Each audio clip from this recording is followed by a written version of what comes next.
Welcome to SuperCrowdChicago, live in person at Columbia College Chicago and streaming live internationally on the E360 TV network and across social media. I'm now excited to introduce our next speaker, another super smart person. Sarah Kaplan is an attorney at Pathlight Law. She works in service of community empowerment, wealth building, and self-determination. She supports worker ownership and community ownership, and as an attorney, she serves cooperatives, mission-driven businesses, and social enterprises. Welcome. Thank you so much.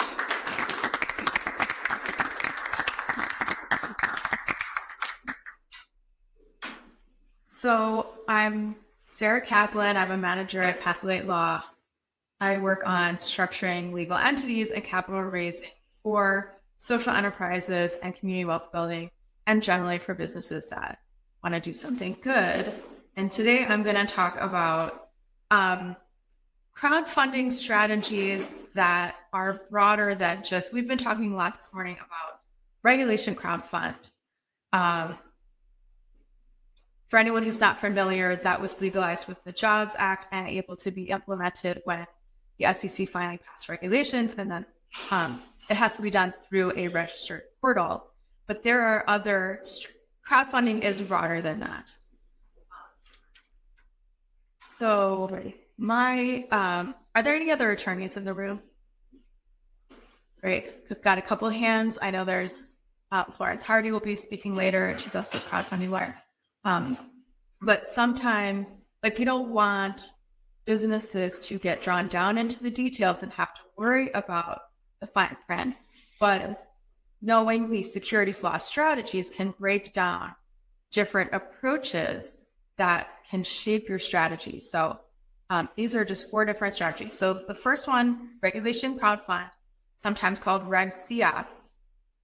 And then I'm just going to share a couple of highlights of each type of crowdfunding.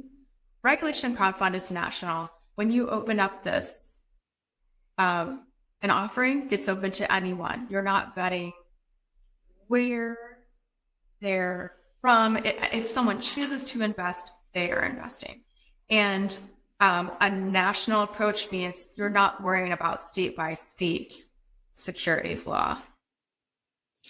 For anyone contemplating doing a crowdfunding campaign, I think that number 1 key to success is to have momentum.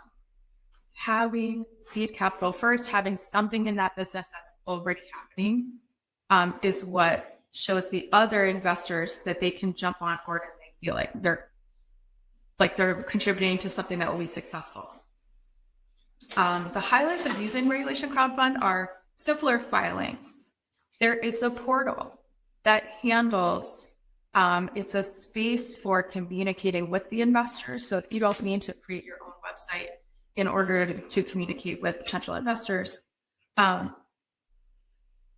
Chocolates and Gomez, Honey Credit, just that they help shoot a video for you for free.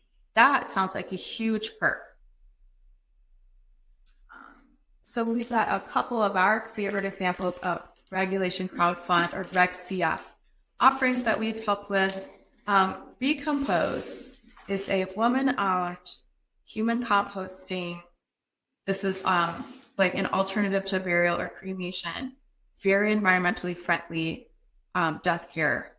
And this company has been growing like crazy. They have done private capital raising as in addition to their lead funder campaign that raised over $2 million. A local example is HomeKeep by Duo. And this one is successful because they met their goal of, they raised over $50,000. These are 2 different scales of dollar amounts, but both successful. And with both of them, they had that momentum. They had not just the campaign, but also seed funders, an organization that was ready to backstop the campaign by investing some of the funds needed to reach the goal. And HomeKeep, so this is HomeKeep by Duo, and Duo Development is a local social enterprise real estate developer, where what this crowdfund is used for is acquiring buildings. So this was like gap financing for acquiring buildings where they are providing long-term affordability.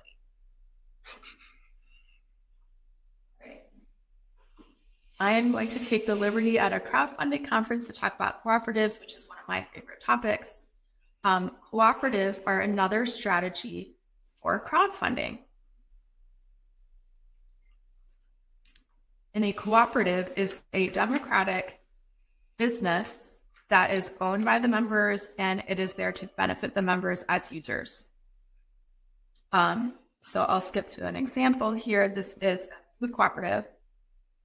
So a food cooperative is typically a food store owned by the customers. You could also have businesses that sell agricultural product owned by farmers.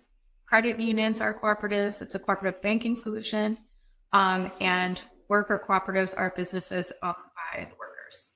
So the cooperative crowdfunding strategy is to have members join. And probably should have said this at the beginning, but regulation crowdfund is part of securities law. With investment crowdfunding, we are dealing with securities law. And so for anyone who's not familiar with that, that means that investing activity, when a business or a nonprofit or anyone offers the opportunity for you to invest and expect a passive return, that is regulated at the federal and state level. The federal regulator is the SEC. A securities law term that's often thrown around is Reg D or Regulation D, and that is the regulation that allows businesses to raise venture capital or seed capital. It's for private offerings, but here we're talking about going out to the public. So it's a totally different strategy. Okay, so the membership shares of cooperatives are usually exempt under state law.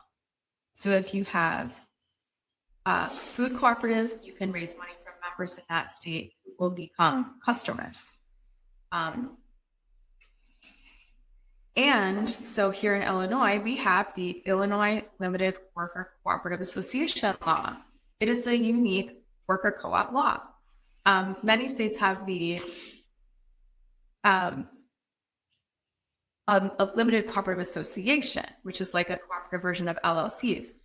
But this one is specifically for worker co-ops, and they can offer any security. So what this gets down to is worker co-ops that organize under the Limited Worker Cooperative Association law in Illinois can invite people to invest, and they're relying on a state exemption. They can invite Illinois residents to invest, and it's a really easy. It's a self-executing exemption. I was like trying to avoid saying self-executing. It's a self-executing exemption, meaning no filings. No portal is needed. So here's an example.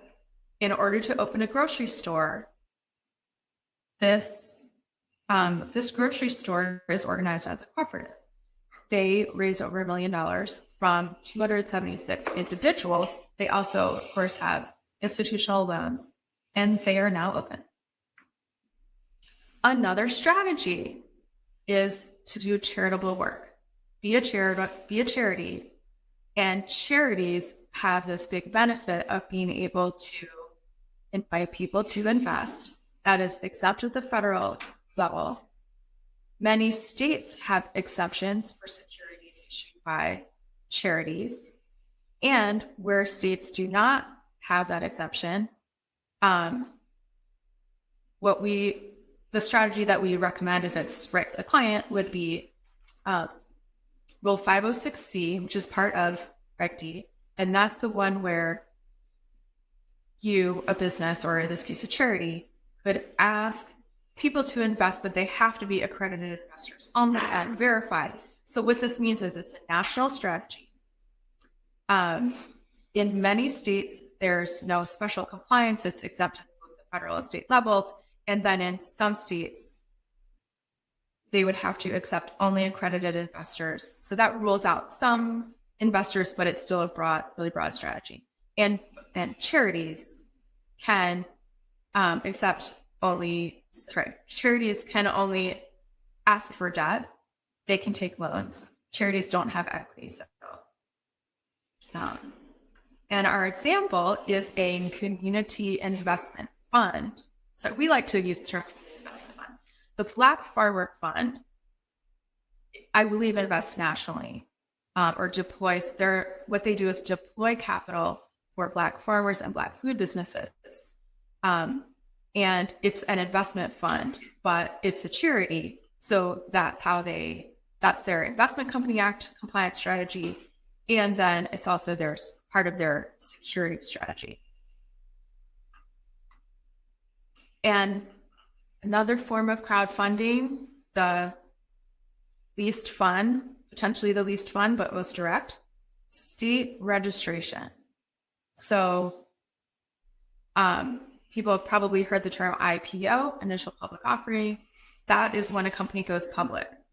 This strategy is like going public, but only at the state level. So instead of like $1 million worth of compliance, it is in the few thousand, like maybe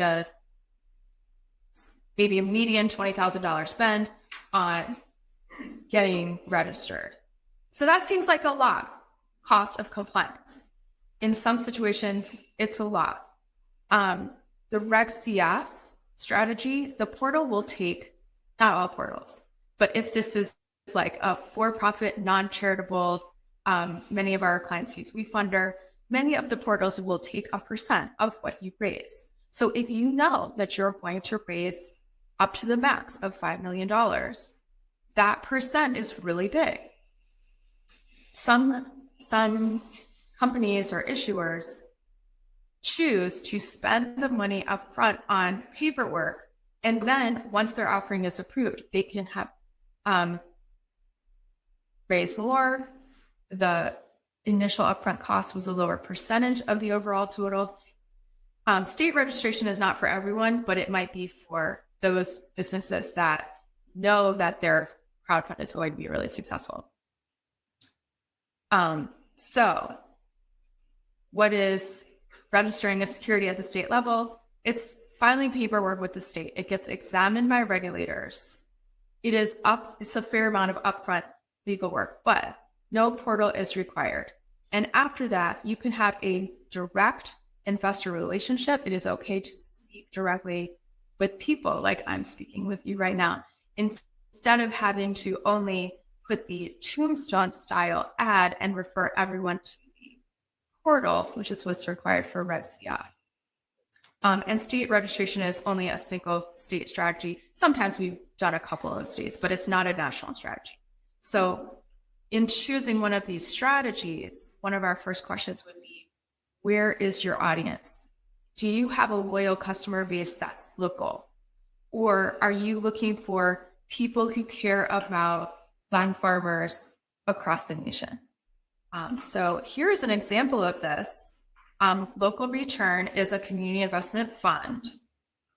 A couple of these, I think Chris Miller will recognize some of these slides because we just had another webinar talking about community investment funds. We'd love to talk about community investment funds. And this fund is about investing in Rhode Island. So they are registering at the state level in Rhode Island. There actually is not a timer. I'm not seeing a timer. Maybe I went to sleep. It's okay. Because I was thinking about talking about what's your potential liability, but I want to see how much time I have. Okay, that's more than I suspected. So we tend to be going through these slides fast today. So when I was asking a few people, what would you want to hear from a lawyer about crowdfunding? And they were saying, well, what's my risk? What's my potential liability? So I think there are two things. One is not complying with your exemption. So the general rule is you cannot offer and sell an investment opportunity to the public unless it's registered. That is the rule federally and in every state that I'm aware. I don't think there's any state that doesn't have that law. So then you look at the exemptions. Well, there's Regulation D, Regulation Crowdfund. The list of exemptions keeps growing. They're all long and complicated. What do you have to do to comply? That's what I work on. That's what my colleagues work on. So if you miss part of the strategy, if you fail to comply somehow, if you didn't file your Form C at all, or you had committed securities fraud in the past, and then prefer to use an exception that you didn't qualify for, something where you didn't actually comply with the exception, and then something terrible happens, your investors lose their money and they think that they could get it back by suing you, they would sue to claim your offering was not valid in the first place. So I think that it is the one of the potential sources of liability. And the other one would be fraud. What the real case, the securities law cases are about is when people take the proceeds and hire their own company, but fail to disclose that they are taking money and funneling it to themselves. Or they are doing something really inappropriate, but they fail to disclose it. If you're being honest and disclosing the material information that investors would want, and if you make sure to actually do all the requirements that qualify to use the exception, I think that is, protecting you against most of your liability. So unfortunately, I have covered my my prepared content with 8 minutes to go. Does anyone have questions? Just a quick question on the so Reg CF's national, as we all stated. Are you aware of any state crowdfund statutes that would require like a state filing? And I primarily this question because with Race Green we had a Maryland-based offering, and supposedly Maryland has a filing fee that we didn't know about for crowdfunding. This is like a very in the weeds question, but I'm just wondering in general, are you aware of kind of those potential additional state level costs? Yes, and you're sort of asking two different things. So I have two different answers to this. Some states, I was trying to keep it simple today. There are even more choices for crowdfunding. One of them is Regulation A, which is a big deal, but one of the sponsors seems to have a Regulation A group or conference, and I'm excited to find out more about that. But Regulation A is an even bigger spend because it's like a mini IPO. Okay. There are also some other low-cost, state-based crowdfunding options. I don't know Maryland law off the top of my head. I know that in Michigan, they have something called the MILE Act, MILE, has to do with Michigan-based investing, in-state investing. Trying to making sure I have my states right. I really hope I'm not wrong. Arizona, yes, it's Arizona, has, and Georgia also, have state crowdfunding exemptions that do not require you to use a portal. So for example, we have a client that's a food cooperative in Arizona. They do not have the exemption for cooperative memberships. But that was okay because why would a state not exempt someone to be able to sign up for a cooperative? But they were able to use Arizona state crowdfunding where there is, there are a bunch of things to check off. Are we using an Arizona bank? Are we formed in Arizona? This and that, $1 million maximum, things like that. It's a one-page form they have to send to the state. If there was a filing fee, it was like $100. But that's not through crowdfunding. That's not through Regulation CF crowdfunding. That is a different strategy from Reg CF crowdfunding. So the state compliance, so federal law can say, here's an exception for you. Use this exception, and it's a covered security, meaning states can't can't also, it's exempt at the state level too. States cannot regulate this also, but states can require notice filing. So I actually know a lot about state notice filings for Regulation A, but what about state notice filings for Reg CF? And I think that's something that most regulation crowdfund issuers don't worry about, but there may actually be a requirement. And I think that's something that would be a good idea to comply with if you find out what the requirement is. Yeah. Any other questions? Yeah, you mentioned compliance costs. So you're talking about before you get started with the crowdfunding. Could you have some kind of ballpark or guidelines of how much those costs would be?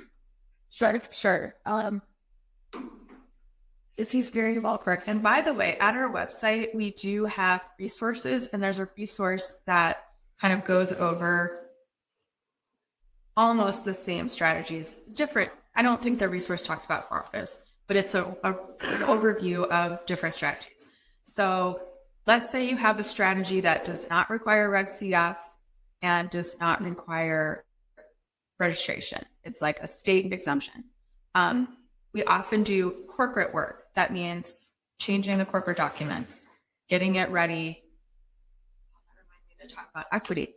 But yeah, so the prep work, I would say think of it as a $2,000 thing.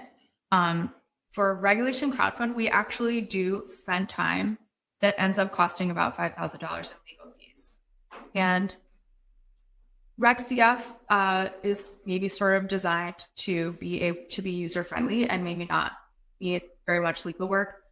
But when we start to work on a campaign, we notice things that actually need to be fixed. So we would like people to budget $5,000 for a Reg CF, and then a state registration, like a public offering in one state that's registered. I would say ballpark 20,000. But that one is less predictable because sometimes the regulator is going over it carefully and will come back with questions that we have to spend time answering. Did I forget anything? Regulation A would be in the $60,000 plus range. But you can raise up to $75 million. So that's a bigger thing. Yeah. And I have a quick comment about equity and how equity, in the previous conversation we were just having, the comment was equity is the most expensive thing to sell. And that's true in so many contexts. And there are some contexts where equity is just a patient investment, and some businesses make the choice that there is not really an exit for those equity investors until the company buys it back from them, and that's the only exit. And so the company, by structuring their equity that way, can control, like equity investors only have the rights that you give them. And those can be designed so that it's less extractive. So one more question. Where it was? In the time that's left to work, you would share a horror story. Maybe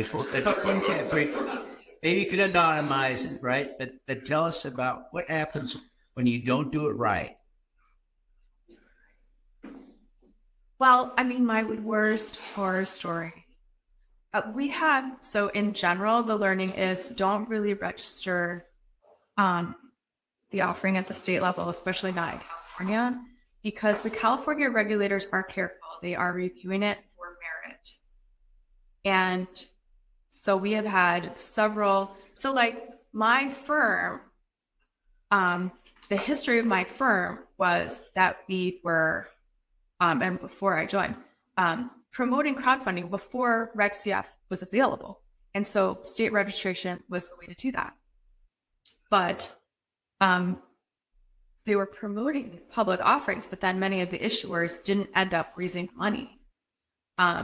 My horror story is more that the client had trouble articulating how they were going to really repay investors. The state didn't like it. And the whole process was so slow. And then the state purportedly sent us mail, but we didn't receive it. And the state ended up cutting off, just like dismissing the application because it wasn't approved in a timely fashion. So, and it was just multiple factors, one of which was that the material didn't really articulate how they were going to repay the investors. So in that time, just You finish the story. well, that pretty much is the story. We ended up getting cut off, and they never went live with this crowdfund that they had worked hard on, mostly because of a communication. There's one more learning from that, which was actually make sure you have. This is context specific. Like, I can't say to a Kiva borrower, make sure you have extra funds for compliance. When our clients have extra funds for compliance so that when something comes up, they can cover it and keep going, that is success. That's going to be more successful. When they have to stop because they can't get another set of audited financials, like that, it really kills their momentum.